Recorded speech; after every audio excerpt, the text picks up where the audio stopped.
तो दोस्तों आप सबका फिर से बहुत बहुत स्वागत है हमारे चैनल में। तो दोस्तों आज मैं आपको हवा में उड़ने की मैजिक सिखाऊंगा, ठीक है। तो पहले तो मैं आपको दिखाऊंगा और बाद में सिखाऊंगा कि वो मैजिक कैसे होता है, ठीक है। तो आप वीडियो को शुरू से लेकर अंत तक देखें ताकि आप भी घर पे आसानी से वो मैजिक कर सकें। चलिए अब मैं आपको पहले दिखाता हूँ।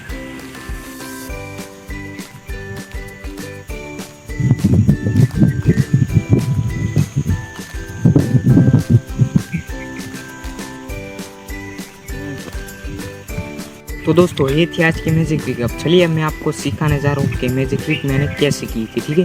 तो सिखाने से पहले आपने अभी तक नहीं किया वीडियो को लाइक तो कर दीजिए लाइक, और हाँ हमें कमेंट करके भी बताइए कि आपको आज की मैजिक ट्रिक कैसे लगी, ठीक है।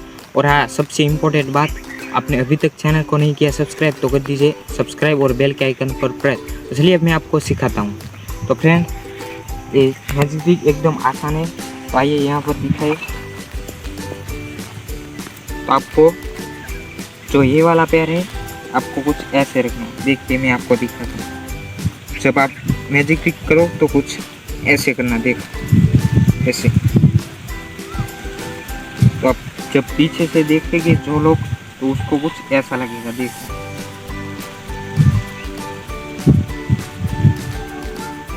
जैसा कि हवा में उड़ रहा है।